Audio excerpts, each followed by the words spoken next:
Be ready. 5 seconds.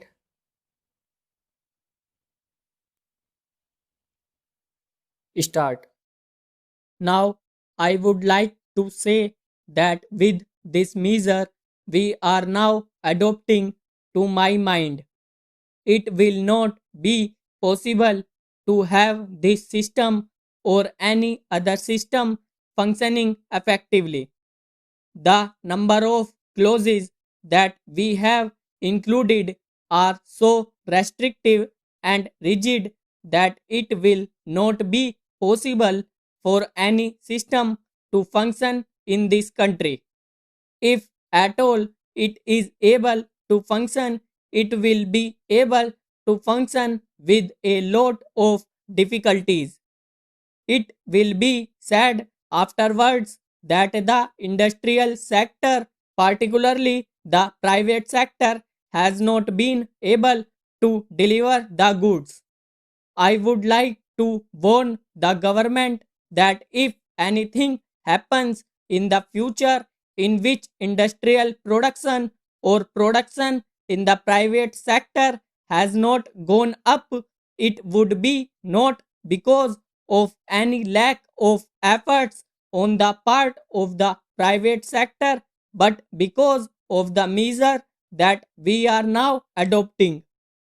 I have mentioned several times how this particular bill is very restrictive and how it will hamper the normal growth of companies in this country.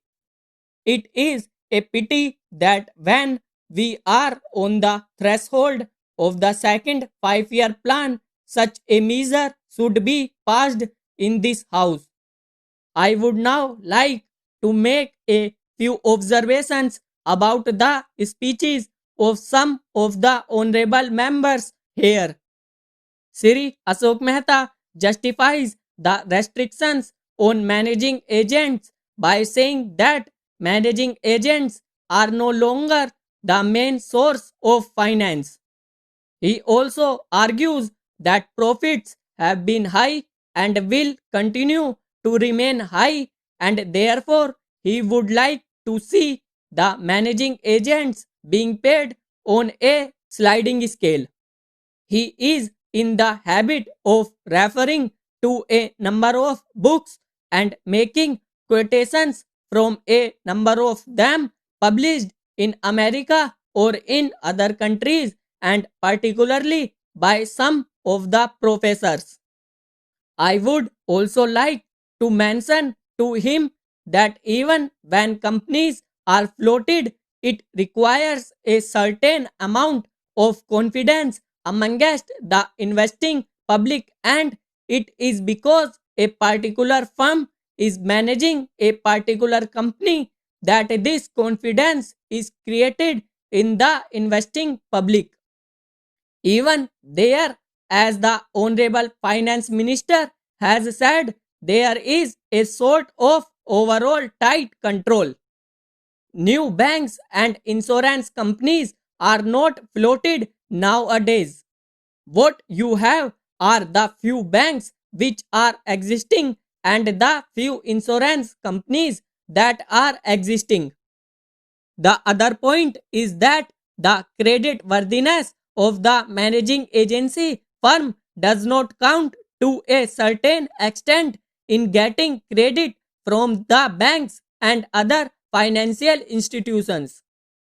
Yesterday, it was mentioned by my honorable friend that the crux of the problem is the question of payment of remuneration to a particular managing agency system.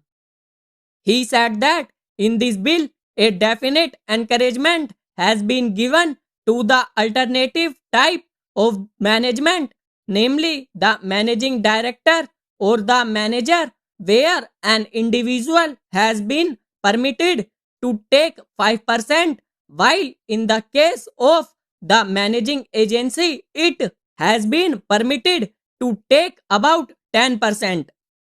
I would like to point out to him that it is not merely the question of remuneration which will decide the alternative type of management. The remuneration is not a very important thing unless and until you allow a certain amount of flexibility for any system to function.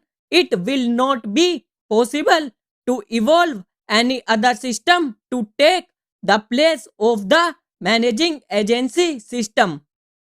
In spite of so many cycles, you may find that those few businesses, houses which are carrying on now may have to carry on the present basis. You may not find many new people coming in the field.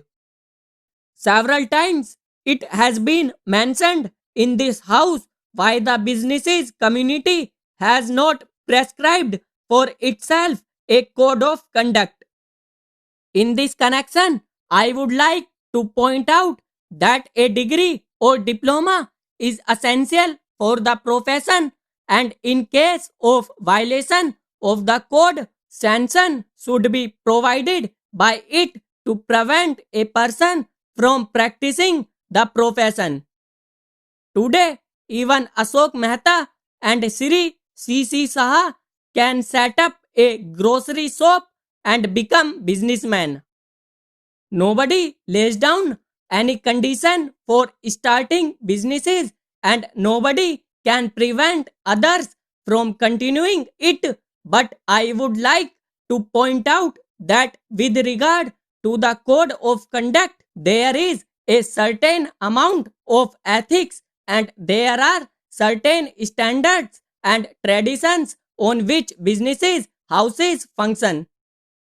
If a particular firm has not got proper ways of managing its businesses, you will find that businesses house will find it difficult to function, and it would be difficult for it to command the confidence of the businesses community.